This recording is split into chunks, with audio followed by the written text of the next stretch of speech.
আজ ভারতের কিংবদন্তি প্রধানমন্ত্রী অটল বিহারী বাজপেয়ীর জন্মদিন। প্রাক্তন প্রধানমন্ত্রীর অবদানের কথা স্মরণ করতে আজকের দিনটিকে সুশাসন দিবস হিসেবেও পালন করা হয়।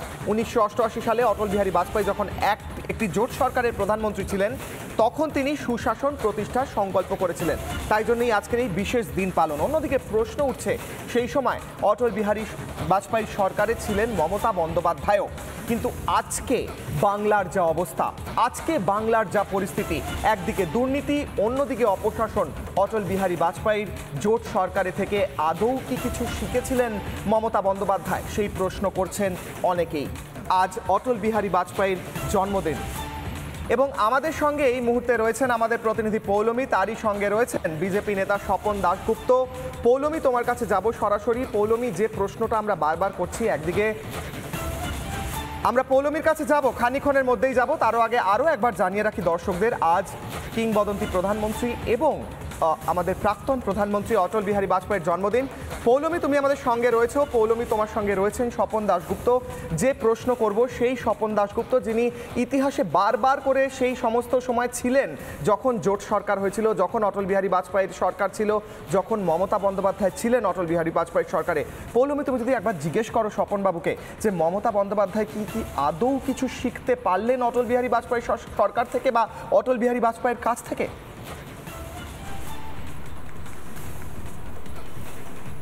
একদমই তাই কিশলয়, বারবার সুশাসনের কথা বলেছিলেন অটল বিহারী বাজপেয়ী। তিনি বলেছিলেন দেশ প্রথমে, সরকার ভাঙবে, সরকার গড়বে, বিরোধীরা আসবে, বিরোধীরা যাবে, তবে সুশাসনটা দরকার। তবে এই বাংলার বুকে যেখানে একের পর এক ঘটনা ঘটছে, আমরা দেখতে পাচ্ছি চাকরি প্রার্থীরা তারা স্ট্রাইক করে রয়েছে, বড়দিনের দিন। অন্যদিকে নারী নিরাপত্তা নিয়ে প্রশ্ন উঠছে, অনুপ্রবেশের ঘটনা ঘটছে। তাই প্রশ্ন উঠছে, এই বাংলায় কি সুশাসন রয়েছে? আমরা জানবো, আমাদের সঙ্গে রয়েছেন বিজেপির কেন্দ্রীয় কমিটির সদস্য এবং একই সঙ্গে রাজ্যসভার প্রাক্তন সাংসদ, বিজেপি নেতা, যিনি একাধারে লেখক এবং সাংবাদিকতার সঙ্গে যিনি দীর্ঘদিন যুক্ত ছিলেন, স্বপন দাশগুপ্ত। আপনাকে স্বাগত জানাবো রিপাবলিক বাংলাতে। যে কথা আমরা বললাম যে অটল বিহারী বাজপেয়ী যিনি পথ দেখিয়েছিলেন যে সুশাসন কাকে বলে, সেই সুশাসনের কথাটা তিনি বারবার বলেছেন এবং কাজেও করে দেখিয়েছেন। আমাদের রাজ্যে কি সুশাসন? আমি তার আগে একটু বলি যে এটা ভারতীয় জনতা পার্টির কাছে আজকের দিনটা যে গুড গভর্নেন্স ডে বা সুশাসন দিবস যে বলে যেটি আমরা যেটা পালন করি, এটার একটা ইতিহাস আছে। 1997 সালে ভারতের স্বাধীনতার স্বর্ণ জয়ন্তী উপলক্ষে লালকৃষ্ণ আডবাণী একটি সারা ভারতবর্ষে একটি রথযাত্রা করেছিল। তাতে উনি ওনার প্রধান বক্তব্য ছিল যে আমরা স্বরাজ পেয়েছি কিন্তু আমরা সুরাজ পাইনি। এইটাই হলো ভারতীয় জনতা পার্টির কাছে এটা একটা বড় যে লক্ষ্য, আমাদের একটা আদর্শ হয়ে গেছে যে গুড গভর্নেন্স বা সুশাসন একটা এটা করতে হবে। তো আজকে নরেন্দ্র মোদীর কাছে এটা একটা বড় লক্ষ্য। আজকে আমরা যখন বিকশিত ভারত দিয়ে বলছি, ডেভেলপড ইন্ডিয়া, প্রথম বিশ্বে আমরা যেখানে পৌঁছে যাচ্ছি, তখন একটা আমার কান্না পায় পশ্চিমবঙ্গের দেখে দেখে যে কোথায় আমাদের লক্ষ্যটা, কোথায় সারা ভারতবর্ষে, আর এখানে বাস্তবটা কি। এই ধরনের বাস্তব যেটা কি আমরা অনেকে বলে না যে ইংরেজিতে একটা শব্দ আছে যে ফলেন অফ দ্য ম্যাপ, তো আমরা কি সেটাই হয়ে গেছি যে ভারতবর্ষ থেকে কি আমরা কোনোভাবে বিচ্ছিন্ন হয়ে গেছি? যে ভারতবর্ষের যেটা প্রধান আদর্শ, যেটা হচ্ছে বিকশিত ভারত, আর যেখানে হচ্ছে সুশাসন, যেখানে আমাদের কাজ হচ্ছে যে আগে যেখানে লিকেজ হচ্ছে সরকারি, সেটাকে আরো এফিশিয়েন্ট করা, যেখানে যাতে চুরি চামারি যাতে কম হয়, নারী নির্যাতন যেখানে কম হয়, লোকেদের শাসনের রাজনৈতিক ক্ষমতার অহংকারটা যাতে কম থাকে, সেই সবগুলো যেখানে আদর্শ, এখানে এটা কি আমরা দেখছি। তো এই পক্ষিতে যদি আমরা দেখি, তাহলে আজকে পশ্চিমবঙ্গ একদম কোনোভাবে ভারতবর্ষের অন্য আদর্শ থেকে বিচ্ছিন্ন হয়ে গেছে। একদম তাই, আপনি অন্য আদর্শের কথা বলছেন। আমরা যদি দেখি যে শিক্ষা ব্যবস্থা, রাজ্যের শিক্ষা ব্যবস্থা, কর্মসংস্থান, সুশাসনের মধ্যে অন্যতম এই অংশ তো শিক্ষাটা।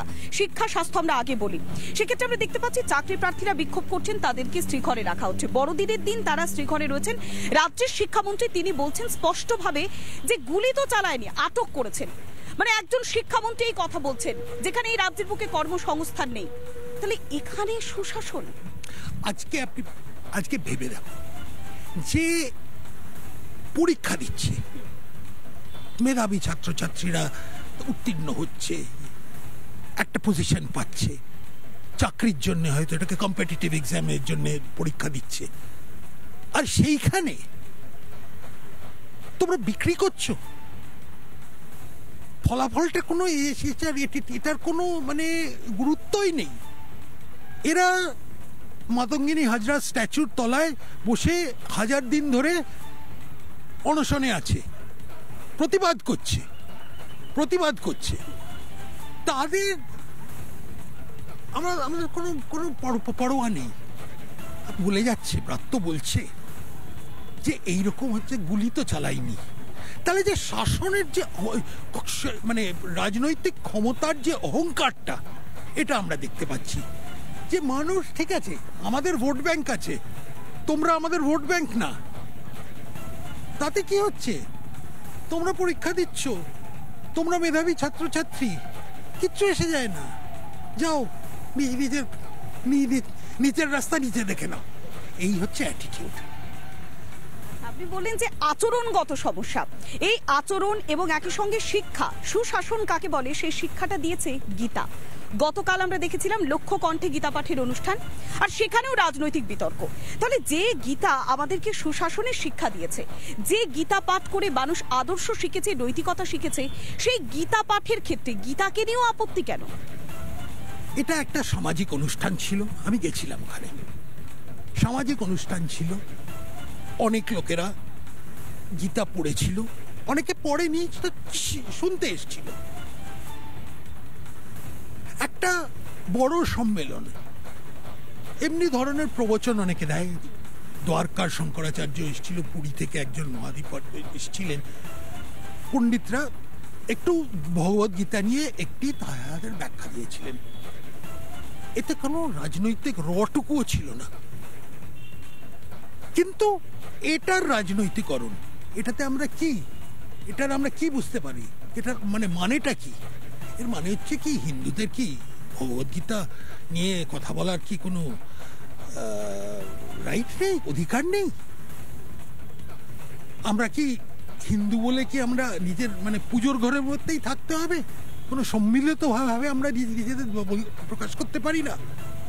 এখন এটাকে রাজনীতিকরণ করার কোনো দরকার ছিল না। জোর করে শাসক গোষ্ঠী রাজনীতিকরণ করেছে। ব্রাত্য বসু, শশী পাজা এবং আর কে কুণাল নাকি বলেছে যে এখানে কেন করছে, শ্রদ্ধানন্দ পার্কে করছে। আরে যেখানেই করুক, তোমার আপত্তি? লোক সংখ্যা এতটাই কম হয়েছে যে শ্রদ্ধানন্দ পার্কে 5 জনও যদি থাকে, 5 জন ছিল না, আরো বেশি লোক ছিল, লক্ষাধিক লোক ছিল, কিন্তু 5 জনও যদি থাকে, তোমার আপত্তিটা কি? সেইটাই আমার প্রশ্ন হচ্ছে। গীতা পাঠ করা সম্মিলিতভাবে কি কোনোভাবে ইল্লিগাল? সংবিধানের কি বিরুদ্ধে? এটা কি? এটার উত্তর একটা আমাদের দরকার। একটা বিষয় যে শিক্ষা এবং স্বাস্থ্যের কথা বললাম, যে স্বাস্থ্যের ক্ষেত্রে আমরা একের পর এক জায়গায় দেখতে পাচ্ছি যে কোথাও গিয়ে শিশু পাচার হচ্ছে, কোথাও গিয়ে শিশুকে বদল করে দেওয়া হচ্ছে, কোথাও চিকিৎসা পাচ্ছে না, এই ছবি দেখতে পাচ্ছি। আবার অন্যদিকে নারী সুরক্ষাও বারবার বিঘ্নিত হচ্ছে। আমরা দেখতে পেলাম যে একজন নাবালিকা গণধর্ষণের শিকার হলো, সে পুলিশের কাছে গেল, পুলিশ কি করলো, তাকে হোটেলে নিয়ে গিয়ে খাওয়ালো। এই যদি বাংলার বুকে ছবি হয়, তাহলে কোথাও গিয়ে সুশাসনের সংজ্ঞাটা তো পাল্টে যাবে। সুশাসন কি বলছে? পিজি হসপিটালে দেখুন, সেখানকার স্পেশালিটি ওয়ার্ডটা, সেটা স্পেশালিটি ওয়ার্ড না হলিডে হোম, এইটা আমাদের চিন্তা করতে হবে। একজন লোকের একটা ভয়েস টেস্ট দরকার, তাই জন্য তাকে 3 মাস ওখানে বাহাল তবিয়তে রাখা হচ্ছে। এটা কি আমি বলছি এটাই, এটা কি হলিডে হোম? যারাই কোনো অভিযোগে জেলে যাচ্ছে আর কোনো ফাইন্যান্সিয়াল ক্রাইম যারা কমিট করেছে তারা সব গিয়ে পিজিতে জড়ো হচ্ছে। তো যাদের কোনো ইচ্ছে নেই, আজকে একটা হসপিটাল তৈরি হচ্ছে, সেখানে নীল সাদা রং হচ্ছে, বলা হচ্ছে সুপার স্পেশালিটি, কিন্তু ভেতরে কিছু নেই। আসল কথা কি জানেন, কোনো সিরিয়াসনেস নেই। সরকার চালানোর জন্য যে একটা সিরিয়াসনেস দরকার, একটা নিষ্ঠা দরকার, একটা কমিটমেন্ট দরকার, সেই কমিটমেন্টটা নেই। আর সেই কমিটমেন্টটা নেই কেন? এই ধরনের বেপরোয়া কেন? ওরা চিন্তা করে ভাবে যে আমরা যা করব সেটা থেকেই আমরা পার পেয়ে যাব, কারণ আমাদের কোনো বিকল্প নেই, আমাদের কাছে ভোট ব্যাংক আছে। এই যে একটা মানসিকতা, এই জন্যে আজকে নারী নির্যাতন হচ্ছে, বলে রেপ তো হয়ই, খাইয়ে দাও, কাউকে বলো এফআইআর করার দরকার নেই, যে ধরনের একটা অ্যাটিটিউড হয়ে গেছে, পুলিশে হয়েছে, একদম ক্যাজুয়াল, কি মানে ক্যালাসনেস এটা দৌড়েছে। সেই জন্যেই আজকে এইরকম দেখতে পাচ্ছি। তাই আজকে যে সুশাসন দিবসটা কেন, মানুষকে আমাদের আবার মনে করিয়ে দিতে হবে যে শুধু বিকল্প না, বাস্তবেও অনেক জায়গায় ভারতবর্ষে, আজকের ভারতবর্ষে এই ধরনের সুশাসন আছে, আর এটা আদর্শ মেনেই অনেকে চলছে। যে হয়তো কোনোদিন একটা এক স্টেপ কম বেশি হয়ে গেলাম, কিন্তু আদর্শটা তো রয়েছে। আর এই আদর্শটা পালন করার জন্য লোকের রাজনীতি করছে ওইটার জন্যে, আর এখানে রাজনীতি করা হচ্ছে অন্য কারণে। আচ্ছা, যে কথা আপনি বললেন, আপনি দীর্ঘদিন রাজনীতির সঙ্গে যুক্ত, আপনি সুলেখক এবং সাংবাদিকতার সঙ্গেও দীর্ঘকাল যুক্ত ছিলেন।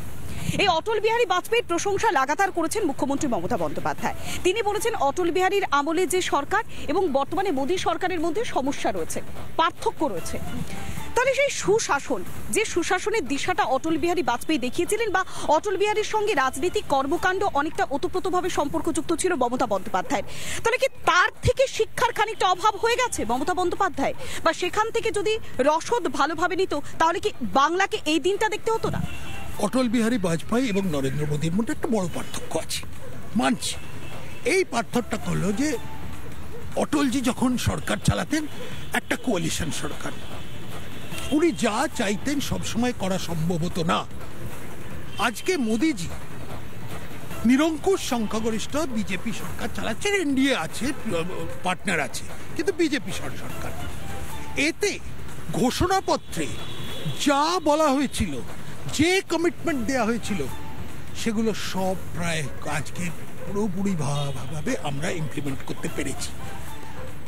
অটলজি চেয়েছিলেন কাশ্মীরে শান্তি ফেরানোর জন্য, পারেননি, পুরোটা চেষ্টা করেছিলেন, মোদিজি করেছেন। অনেক খুব কঠোর পদক্ষেপ নিতে হয়েছিল, 370 বিরোধিতা করেছে এখানে। পাকিস্তানের সঙ্গে, পাকিস্তানের যে আতঙ্কবাদী যে শক্তি, তার যে প্রদর্শন দেখিয়েছে ভারতবর্ষে, সেটাকে থামানোর জন্যে অনেক রকম কঠোর পদক্ষেপ নিতে হয়েছিল। মমতা বন্দ্যোপাধ্যায় সেটা মানেননি, ঠাট্টা করেছিল। বালাকোট, পুলওয়ামা, এগুলো নিয়ে ঠাট্টা করেছিল, ইমরান খানের কথা মেনে চলেছিল। এইটাই হচ্ছে সব থেকে বড়, যে আজকে মোদিজি অনেক কঠোর পদক্ষেপ নিয়েছে। সেই কঠোর পদক্ষেপ দুর্ভাগ্যক্রমে ওই কোয়ালিশন ধর্ম পালন করার জন্য অটলজি নিতে পারেননি। প্রধানমন্ত্রী অনেক পদক্ষেপ নিয়েছেন এমনটাই বলছেন স্বপন দাশগুপ্ত, এবং সেই পরিপ্রেক্ষিতে ওনার আরো বক্তব্য শুনবো আমরা পরবর্তী